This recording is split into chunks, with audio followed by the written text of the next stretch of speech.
Tumawag nga itong si Tomato at magpeperya nga daw kami mamaya. Kalasing manglilibre ata ito. Malapit nga lang sa bayan ang tinutuluyan nila. At kami nga isang sakay pa ng jeep bago makarating sa kanila. Pagka uwi nga ni tatay galing sa pamamasada, inaya ko na nga agad siya na doon kami magapunan sa bahay nila inay. At pagkatapos nga nun, magperya na din kami mamaya. Dinala na nga ni tatay ang jeep at siguradong gagabihin kami. At baka wala na nga kami masasakyan mamaya kung bayabayin na lahat. Nakarating na nga kami at tamang-tama nga lang ang dating nila Tomato. Ay ito ang pinsan ko na nasa labas binuhat na agad ni tatay. Kung nakakapagsalita nga lang siguro ito, sasabihin niya, "Andito na naman kayo para lamugin ako."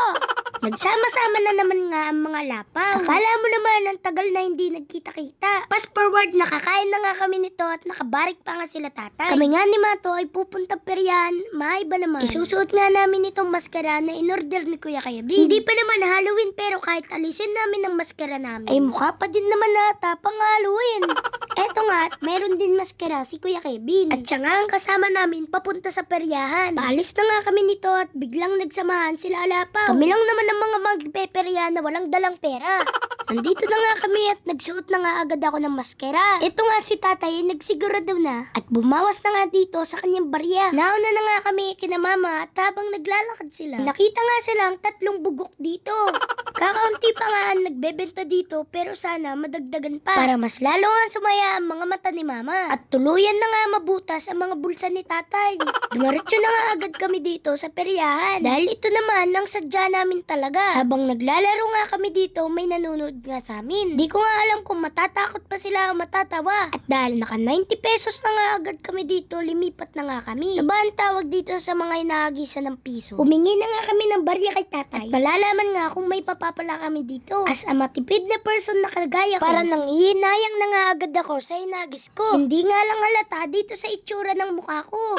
Naglaro na nga din ng mga kasama ko at eto nga si Kuya Kevin. Hindi pa rin nga niya inaalis ang kanyang maskara. Siguro paraan niya nga din yun para manalo siya. Kapag ganyan ba ang itsura ng manlalaro mo, matatanggihan mo ga ang hinihingi nito?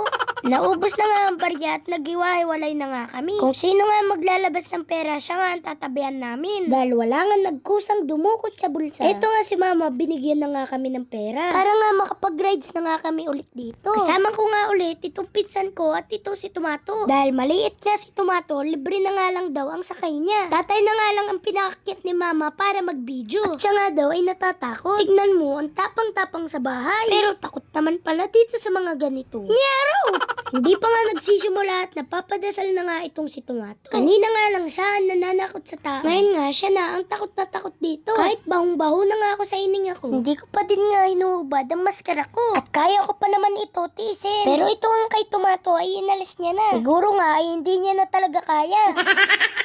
Eto nga at pinaikot-ikot na nga kami dito. Gaya ng pagpapaikot-ikot mo sa aming tatlo. Lo, nyaro! Sa mga hanap ka ay mahilo. Kesa nga magbarik kayo, ibayad nyo na nga lang dito. Hindi nga lang kayo mahilo at siguradong susuka pa kayo. Natapos na nga kami at ito si Tomato, kala ko matatakot. Pero nagre-request pa nga siya ng isa pa. Ay aba, tama-tama na. Wala ka din namang nilalabas na pira. Abay, ikaw pang nagaya sa amin magperya. Akala ko nga ay tapos na, abay, namamarin na nga ulit din eh. Aring ang Ferris wheel ang hindi namin masubukan. At sa halip nga na ako'y nagbablog din ay baka ako nga ang mablog din eh.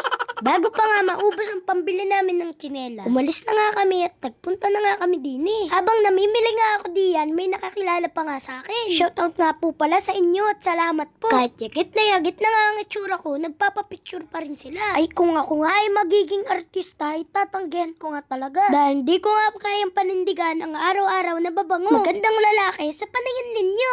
Magkaroon pa nga tayo ng issue na si Nitch Ite na artista na kahit ligo ng ligo, mukha pa din mabaho. Nyaro! Wala nga ako napili dun sa tindahan ng tsinelas. Kaya lumipat nga kami din sa kabila. Nakabili na nga ako at bumili pa nga ang mga kasama ko. Isa na naman yung masayang gabi ang dumaan sa amin. At sana nga maulit-ulit pa ito sa amin. Bumili na nga kami ng aming merienda at kami nga ay umuwi na din. Huwag kalilimutan mag-follow, like, and share. Salamat sa panonood. Thank you, Lord.